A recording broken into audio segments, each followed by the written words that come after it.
우리가 흔히 집에서 가족처럼 같이 사는 개를 개견자를 써서 반려견이라 그러죠.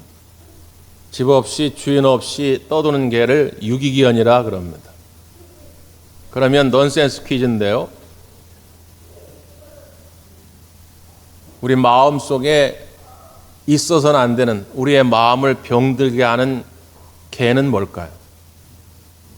네, 편견입니다. 편견. 또 한 마리가 있어요. 선입견입니다.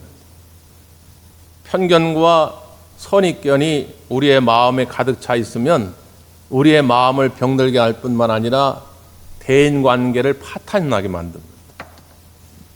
오세영 시인이 지은 시 가운데 그릇이라고 하는 제목의 시가 있어요.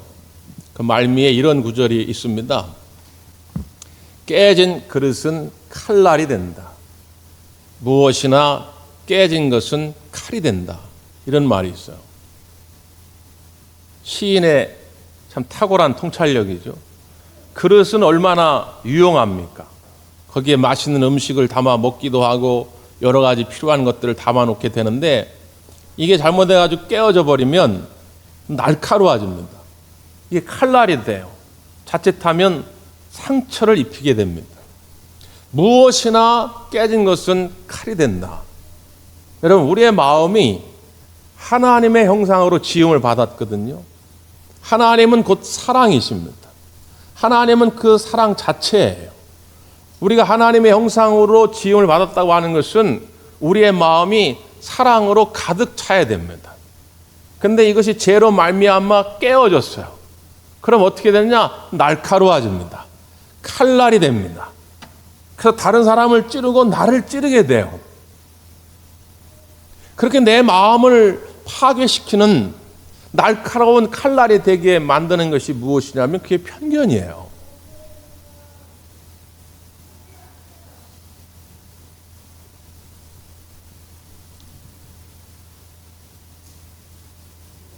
편견이 있으면 다른 사람을 좋게 보려고 해도 좋게 보지 못하기 때문에 마귀는 그것을 알고 자꾸 우리에게 그걸 심어 놓으려고 합니다. 둘 중에 하나입니다. 내가 다른 사람의 편견 때문에 상처를 입든지 아니면 내가 나의 편견 때문에 다른 사람에게 상처를 입히든지 둘 중에 하나예요. 우선적으로 혹시라도 다른 사람의 편견이나 선입견 때문에 여러분 상처를 입으셨거든 오늘 주님의 말씀을 의지해서 치유되기를 간절히 바랍니다. 지난 주간에 국민일보였던 목사님의 칼럼을 읽게 됐는데 그분이 참 재밌는 비유를 들었어요.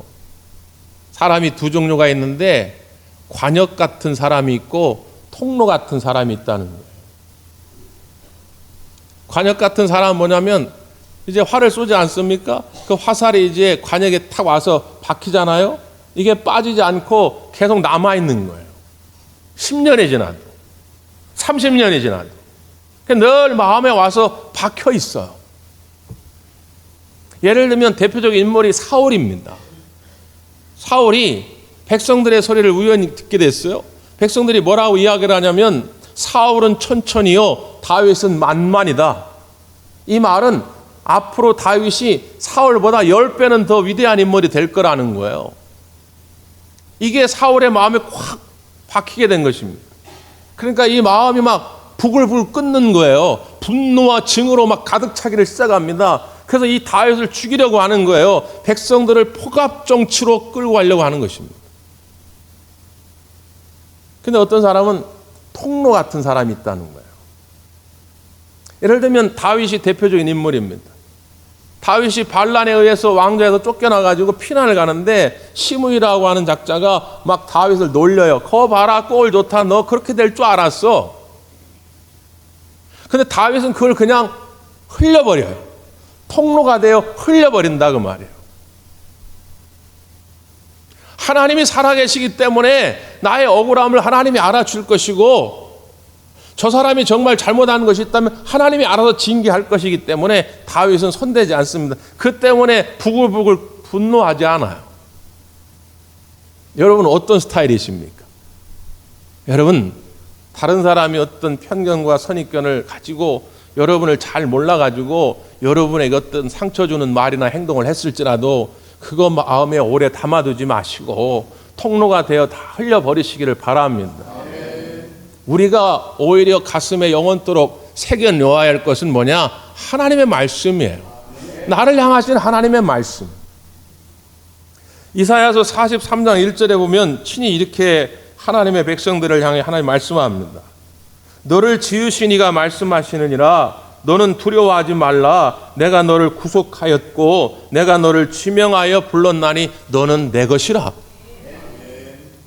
하나님이 우리를 지으셨다는 거예요. 하나님이 우리를 구원하셨다는 거예요. 하나님이 우리를 지명하여 불렀다는 거예요. 하나님 내가 예수 믿어볼게요. 이렇게 나온 게 아닙니다. 오늘 이 자리에 나오기까지 하나님이 지명하여 여러분을 불러준 줄 믿습니다. 왜요? 너는 내 것이나 하나님 것으로 만들려고 우리를 불러주셨다 그 말이에요. 우린 그런 존재입니다. 아니 왜 주변에 있는 사람들, 그게 남편이 됐든 아내가 됐든 부모가 됐든 자식이 됐든 직장 동료가 됐든 친구가 됐든 이웃이 됐든, 아니 그 사람들 말을 왜 하나님 말씀보다 더 위대하게 생각하냐 그 말이에요. 아니 하나님 말씀은 지난주 말씀도 기억도 못하면서 왜 그 사람들 말은 10년 전 20년 전 말을 아직도 기억하고 있냐 그 말이에요. 예? 여러분 상처 주었던 말들, 나를 괴롭게 했던 말들, 그런 거는 다 통로가 되어 흘려버리시기를 바라고 하나님의 말씀이 여러분 가슴판에 영원토록 새겨지길 바랍니다. 자, 그럼 반대로 내가 어떤 편견을 가지고 다른 사람을 힘들게 한 적은 없는가? 나의 잘못된 판단 때문에 하나님의 영광을 가린 적은 없는가? 이걸 한번 생각해 봐야 되겠죠. 그것을 위해서 오늘 예수님께서 이 비유의 말씀을 해 주신 것입니다. 제가 웬만해서는 1년 동안에 같은 본문을 가지고 설교를 잘 안 하거든요. 1년뿐만 아니라 거의 한 2, 3년 동안 될 수 있으면 같은 본문 가지고 설교하지는 않는데 오늘 본문의 말씀은 올해 2월 초에도 나누었던 말씀이에요. 우리 교회 표어를 생각하면서 사랑의 큰 빛을 발하자 하면서 이 말씀을 나누었는데 왜 또다시 이 말씀을 택했냐면 9월 달이 우리 교회 창립을 기념하는 주간이고 특별히 이번에 교회 책을 이렇게 제가 기술하기 위해서 여러 자료들을 살펴보면서 참 깨닫는 것이 많았거든요. 역사를 점으로 봐서 점으로 봐서 어떤 점만 보면 그 사람은 아주 나쁜 사람일 수 있어요. 그 사람은 아주 무능력한 사람일 수 있어요. 그 사람은 아주 쓸모없는 사람일 수도 있어요. 점으로 보면. 근데 40년을 돌아보니까 역사가 점이 아니라 선이 됩니다. 선. 이어지지요. 그러니까 전체를 보게 됩니다.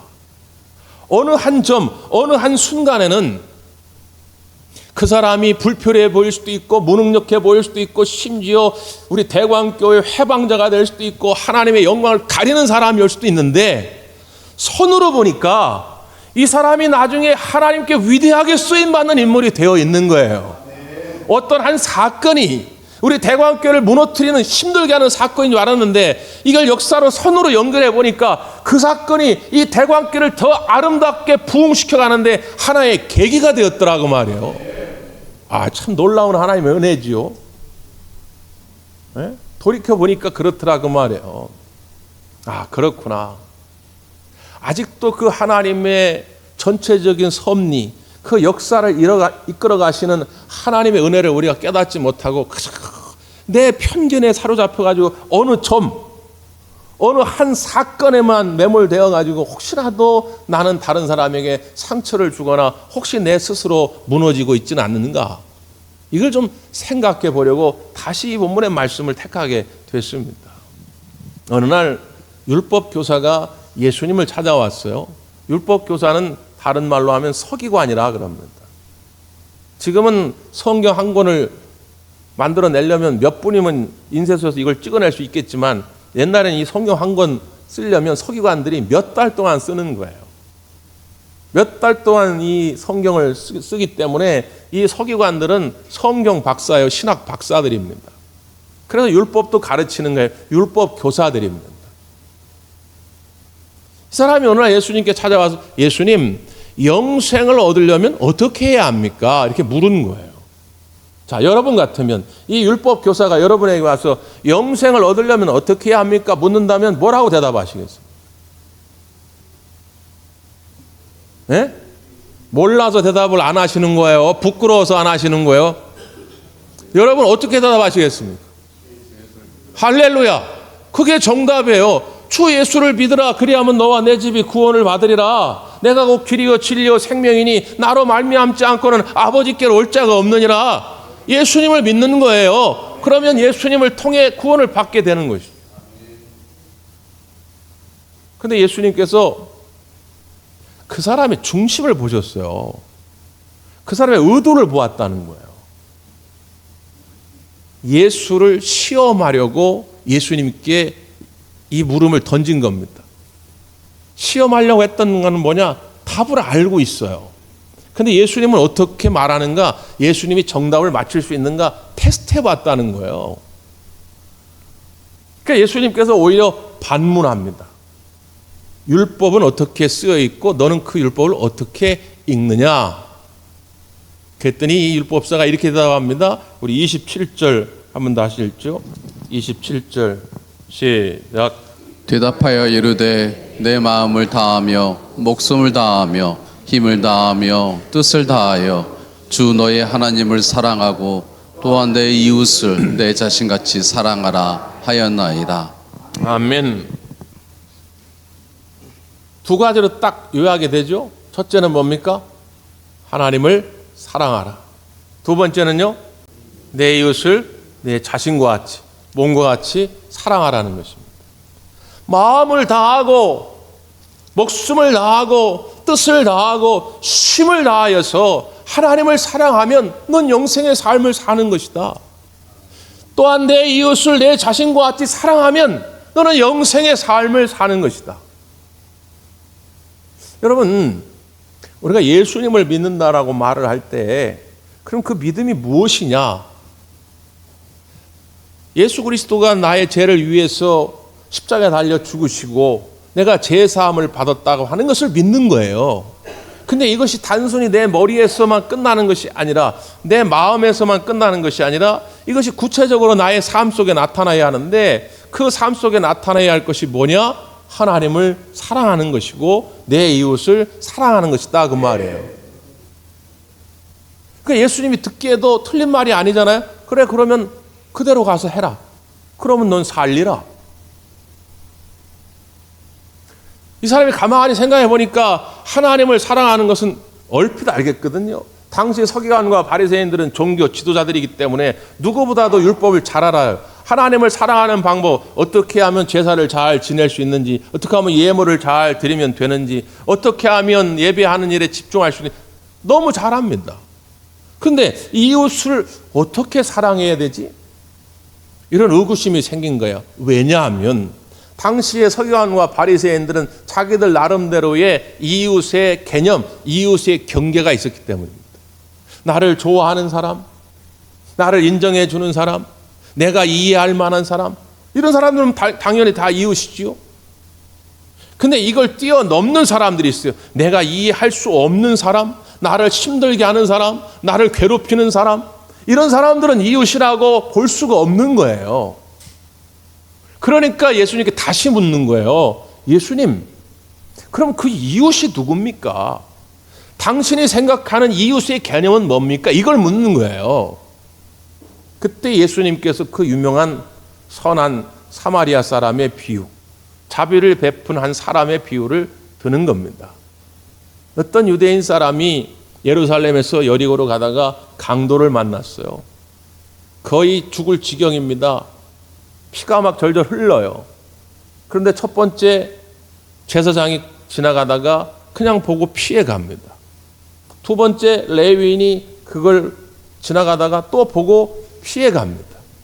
그런데 세 번째 사람 사마리아 사람이 그를 가서 응급처치해주고 또 짐승에 태워서 주마으로 가서 그 사람에게 내가 올 때까지 좀 잘 돌봐달라고 부탁을 해요. 그러면 다시 묻습니다. 그러면 이 사람 가운데 이웃이 누구냐 말이죠.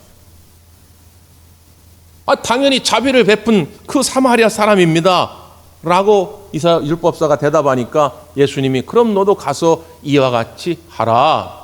자, 이게 이제 이 비유의 내용이에요. 이 교회 안 다녀도 너무 잘하는 말씀이고 교회 다니는 분들은 수십 번, 수백 번 들어볼 만한 그런 내용인데 잘 여러분 알고 계셔야 할 것은 이 비유의 핵심, 본질은 착한 일 많이 하라 그런 얘기가 아니에요. 세상 사람들이 이해하는 것처럼 불쌍한 사람 많이 도와줘라 그런 얘기가 아니에요. 이 비유의 말씀의 시작을 다시 한번 상기해 보셔야 돼요. 왜 예수님이 이 비유의 말씀을 해주셨다고요? 이 율법 교사가 와서 예수님께 뭐라고 물었어요? 영생을 얻으려면 어떻게 해야 됩니까? 영생을 얻으려면 어떻게 해야 합니까? 이 물음에서 시작이 된 거예요. 그럼 영생을 얻으려면 어떻게 해야 되냐? 하나님을 사랑하고 이웃을 사랑해야 한다. 그런데 사랑해야 할 그 이웃은 누구이냐? 자비를 베푼 그 사람이다. 너도 그와 같이 가서 자비를 베풀 때에 영생의 삶을 누릴 수 있다는 거예요. 그러니까 이게 단순히 무슨 구호단체나 자선단체에서 하는 것처럼 착한 일 많이 하라 이런 게 아니고요. 네가 정말로 영생의 삶, 천국의 삶, 구원받은 백성으로서의 삶을 살아가려고 한다면 하나님을 사랑하며 네 이웃의 경계를 허물고 모든 사람을 네 이웃으로 대할 수 있는 마음이 있어야 한다는 거예요. 그렇지 않으면 네 나름대로 편견을 가지고 이웃의 경계를 만들어 놓고 좁은 울타리 안에 살게 되면 그 영생의 삶의 기쁨을 빼앗겨 버린다는 거예요. 하나님 나라는 사랑으로 충만한 나라인데 하나님 나라의 그 사랑을 빼앗겨 버릴 수밖에 없다고 하는 것입니다. 그래서 이것은 단순히 선행의 문제가 아니라 구원받은 하나님의 백성들이 어떻게 살아가야 할 그런 문제예요. 여러분은 어떻게 살아가고 계십니까? 여러분이 영생의 삶을 살기를 원하신다면 하나님을 뜨겁게 사랑하시고 내 이웃을 내 몸과 같이 사랑할 수 있기를 바랍니다. 왜 예수님께서 이 비유의 등장인물을 3명은 유대인이고 1명은 사마리아 사람으로 세워놨겠습니까? 여러분, 강도 만난 자가 유대인입니다. 당시 유대인들은 자기네 예루살렘을 중심으로 한 남유대 사람들만 이웃이라고 생각한 거예요. 그 북쪽에 살고 있던 사마리아 사람들은 이웃이라고 안 본 거예요. 그러니까 강도 만난 자가 유대인이면 당연히 유대인이 이웃이 되어서 도울 거라고 생각하고 있는 거예요. 이게 편견이에요. 더욱이 유대인들 가운데에도 제사장과 레위인은 종교 지도자예요. 우리처럼 교회를 먼저 다니기 시작한 사람들이에요. 나름대로 예수를 잘 믿고 있다고 하는 사람들이에요. 이런 사람들이 도와줄 거라고 생각하는 편견이 있었다고 말해요. 그런데 예수님이 이 비유의 말씀을 통해서 보면 이거는 산산조각납니다. 그렇지 않더라는 거예요.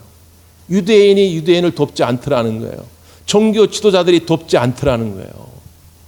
우리에게 무언가 찔림이 있는 말씀 아닙니까? 반면에 사마리아 사람들은 절대로 이 사람들은 이웃이 될 수 없었다고 생각한 사람들입니다. 생각만 해도 치를 떠는 사람들이요. 개, 돼지보다도 못한 인간들이라고 봤던 거예요. 이방인의 피가 섞여 있다는 이유로, 혼혈족이란 이유로, 순결함을 잃어버렸다는 이유로, 거룩하지 못하다는 이유로 이 사마리아 사람들을 유대 나라 사람들은 이웃이라 여기지 않은 거예요. 그런데 그 사람이 와서 이 강도 만난 유대인을 도와준 거예요. 자, 누가 이웃이냐 말이에요.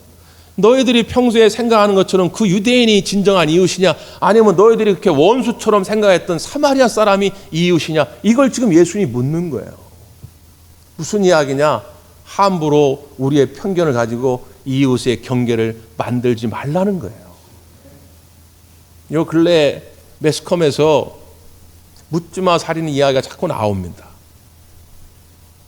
옛날에는 매스컴이 발달하지 않았고 SNS가 발달하지 않았기 때문에 그냥 그런 뉴스가 있었나 보다 하고 쉽게 사람들이 잊어버리는데, 요즘은 이 SNS를 통해 가지고 같은 영상이 수백, 수천 번 반복이 됩니다. 그러면서 칼을 들고 지나가다가 알지도 못하는, 본 적도 없는 아무 이유도 없이 사람을 칼로 찌르는 장면들을 계속 반복해서 확인하게 돼요. 그러면 사람들에게 트라우마가 쌓입니다. 그래서 길에서 어떤 여학생을 인터뷰를 했는데 그 인터뷰를 제가 이렇게 보니까 그 사건 이후에 자기는 이렇게 가면서 남자가 저기서 걸어오면 일단 그의 손을 본다는 거예요. 손에 뭘 들고 있나 안 들고 있나. 그래서 안 들고 있으면 조심조심 그 남자 옆을 지나가고 뭔가 이렇게 쥐고 있는 것 같으면 그 옆을 안 지나간다는 거예요. 딱 이런 트라우마가 생기면 세상 사람들은 둘로 보이는 거예요. 하나는 칼을 들고 나를 찌르려고 하는 사람, 하나는 그렇지 않은 사람. 이러한 마음들이 자꾸 내 마음을 병들어가게 만듭니다.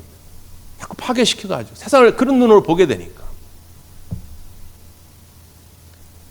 여러 가지 이유와 동기들이 있을 수 있는데, 예를 들면 사업을 하다가 어떤 사람하고 동업을 했는데 그 사람한테 배신을 당했네. 근데 그 사람이 해필이면 어디 경상도 사람이다, 그 사람이 어디 전라도 사람이다 그러면 난 다시는 죽어도 난 이 경상도 인간들하고는 상종을 안 할 거야. 나는 이 전라도 인간들하고는 다시는 상종 안 할 거야. 이렇게 됩니다. 그 편견이 일평생 가요. 이 트라우마가. 그래서 내 마음을 파괴시키고 다른 사람과의 이 천국 인생에서 누려야 할 화평의 관계를 누리지 못하게 만들어요. 수도 없이 많죠. 이런 일들은 제가 수도 없이 많은 예를 들 수가 있어요. 그런데 성경은 우리에게 뭐라고 말할까요? 우리가 사람들을 바라볼 때 어떤 관점으로 봐야 한다고 얘기하고 있습니다. 지난 수요일에 디모데후서의 말씀을 묵상했는데 디모데후서 2장 9절 10절에 보면 이런 말씀이 있습니다. 사도 바울의 고백인데요. 복음으로 말미암아 내가 죄인과 같이 매이는 데까지 고난을 받았으나 하나님의 말씀은 매이지 아니하니라. 그러므로 내가 택함 받은 자들을 위하여 모든 것을 참음은 그들도 그리스도 예수 안에 있는 구원을 영원한 영광과 함께 받게 하려 함이라. 이렇게 말씀합니다. 내가 복음을 위하여 수많은 고난을 받았다는 거예요. 죄인과 같은. 자기는 죄도 없는데, 바울이 무슨 간음죄를 저지른 것도 아니고 도적질을 한 것도 아니고 죄가 없는데 죄인처럼 많은 고난을 받고 매였다 그 말이에요. 그러나 나는 감옥에 매였을지라도 하나님의 말씀은 매여 있지 않고 많은 사람들에게 온누리에 증거되었다 그 말이에요. 그래서 내가 감히 기대하지도 상상하지도 못했던 사람들까지도 그의 하나님의 말씀을 통해 가지고 구원시키는 것을 자기가 경험하게 되었다는 거예요. 그래서 이렇게 고백하는 겁니다. 그러므로 내가 택함 받은 자들을 위하여 모든 것을 참음은, 이 택함 받은 자들은 누구냐? 지금은 예수님을 믿지 않고 때로는 예수님을 방해하고 대적하는 자일지라도 내가 그들을 위해서 참음은 그들도 결국은 그 은혜의 말씀을 통해 가지고 구원받게 될 것을 내가 믿기 때문이라는 거예요. 자, 그러니까 사도 바울의 관점에 보면 세상은 두 종류의 사람입니다. 한 종류의 사람은 누굽니까? 이미 예수님을 믿고 구원받은 사람. 또 한 종류의 사람은 누굽니까? 앞으로 장차 예수 믿고 구원받을 사람. 세상에는 이 두 종류 사람밖에 없어요. 여러분 주변에 누가 있어요? 예수 잘 믿고 여러분의 동역자가 되어서 여러분에게 힘이 되고 도움이 되는 사람이 있고, 또 한 사람은 누구라고요? 장차 예수 믿고 구원받아서 여러분과 같이 하나님 나라의 백성 될 만한 그런 사람이 여러분 곁에 있는 거예요. 그러니까 그런 눈으로 보면 세상의 모든 사람은 다 우리의 이웃이다 그 말이에요. 사랑해야 할 대상이다 그 말이에요. 대광교회 지난 40년의 역사를 보니까 어느 한 점, 어느 사건에서는 그 사람이 이 교회의 해방자가 될 수 있었는데 이걸 손으로 연결해 보니까 그게 아니라 이 교회의 위대한 일꾼이요 용사로 하나님의 부름받은 자였더라 그 말이에요. 그런 관점으로 지금의 여러분의 이웃, 여러분의 형제를 바라볼 수 있기를 바랍니다. 그 시선을 깨라는, 이 편견의 시선을 깨라고 오늘 이 비유의 말씀을 해 주신 것입니다. 그런데 왜 사람들이 여전히 편견 가운데 사로잡혀가지고 부들부들 손을 떨고 이를 떨며 살아갈까요? 여러 가지 이유가 있겠지만 가장 큰 이유는 뭐냐면 자기 의에 사로잡혀 있기 때문입니다. 자, 오늘 본문의 말씀 이렇게 기록이 되어 있어요. 이 사람이 왜 예수님께 와서 이런 질문을 던졌는가? 29절 한번 보실까요? 29절 시작. 예수께 여짜오되 그러면 내 이웃이 누구이니까? 자기를 옳게 보이려고 지금 이 사람의 관심은 예수님의 대답이 관심이 아닙니다. 이웃이 누구냐? 그게 중요한 게 아니에요. 이 사람은 지금 뭐에 관심이 있느냐? 자기를 옳게 보이는 게 관심이에요. 그래서 이 질문을 던진 거예요. 나는 나름대로 서기관이고 나는 율법 교사이기 때문에 나는 나름대로 율법을 잘 지키고 있는데 율법을 제대로 지키지 못하는 저 저주받고 멸망받아야 할 자들을 어떻게 이웃으로 볼 수 있겠는가? 그런 자기의 확증 편향을 가지고 지금 예수님께 묻는 거예요. 지금 이 시대에 신앙생활하는 한국교회 많은 그리스도인 가운데도 이런 마음을 갖고 신앙생활하는 분들이 꽤 있다는 거예요. 자기 의에 빠져서 자기를 옳게 보이려고 자기 나름의 편견을 가지고 이웃의 경계를 정하는 사람들. 이건 주님의 마음이 아닙니다. 주님은 이 비유를 통해서 이 사마리아 사람의 마음의 상태를 우리에게 보여주죠. 자, 성경은 이렇게 기록해 놨어요. 33절입니다. 시작. 어떤 사마리아 사람은 여행하는 중 거기 이르러 그를 보고 불쌍히 여겨 이렇게 해놨죠. 사마리아 사람은 이 강도 만난 자를 어떻게 해요? 불쌍히 여겼다는 거예요.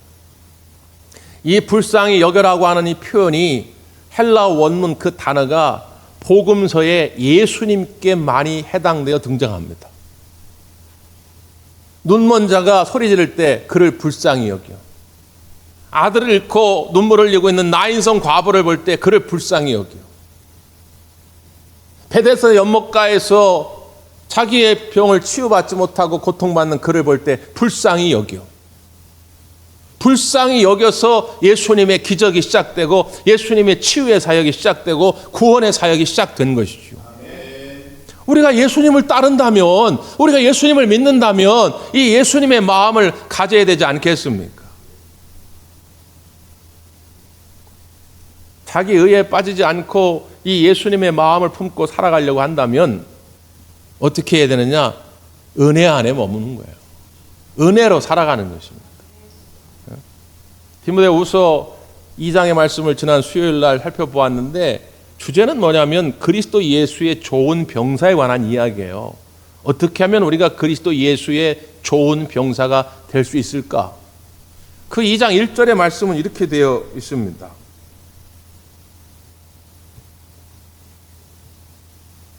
내 아들아, 그러므로 너는 그리스도 예수 안에 있는 은혜 가운데서 강하고 되어 있어요. 그리스도 예수 은혜 가운데서 강하고 그랬습니다. 좋은 병사가 되려면 좋은 능력을 공급받아야 되는데 그 공급받은 능력이 뭐냐? 그게 은혜라는 거예요. 은혜 안에서 강하여져 가야 된다. 강하다라는 말은 권능이 부여된다, 활기가 넘치게 된다, 뭐 그런 뜻이거든요. 그러니까 우리 그리스도인들은 은혜로 시작해서 은혜로 사역하다가 은혜로 하나님 부름 앞에 나아가게 되는 줄 믿습니다. 이 은혜가 메말르기 시작하면 그 다음부터 편견이 생겨요. 영락 없습니다. 예수 그리스도의 십자가의 은혜로 구원받았다고 하는 것을 우리 마음속에 잊지 않고 깨달은다면 누가 누구를 정죄하고 누가 누구를 저주하고 하겠습니까? 40년의 역사를 정리하다 보니까 연평균 새가족이 아무리 못해도 20, 30명, 많을 때는 7, 80명. 특별히 우리 1980년대 한국교회 부흥기 때는 우리 대광교회도 매주 새가족이 7, 80명, 아니죠. 1년 동안 7, 80명씩 늘었던 때가 있어요. 그런데 지난 2020년부터 코로나로 말미암아서 매해 새가족이 10명도 채 되지 않습니다. 코로나 때문에 그랬죠. 그러나 이제 우리가 코로나를 맞춰가고 있지 않습니까? 안타까운 건 올해도 아직 10명도 채우지 못하고 있어요. 자, 이제 한 5개월 남았습니다. 여러분, 어떻게 여러분의 이웃을 바라보겠습니까? 혹시라도 내가 미리 만들어 온 그 이웃의 경계 때문에 저 사람에게는 복음을 전할 필요도 없거나, 혹은 저 사람은 전해봤는데 안 되니까 이제 포기했거나 그랬다면 그건 주님의 마음이 아니다, 그 말이에요. 오늘 비유의 말씀을 통해서 예수님은 그 한계를 뛰어넘으라고 우리에게 말씀하고 있는 것입니다. 2023년도 다가기 전에 우리 대광교회 다시 한번 앞으로 구원받아 우리와 함께 천국 갈 그 예비된 영혼들이 넘쳐날 수 있게 되기를 간절히 바랍니다. 기도하겠습니다.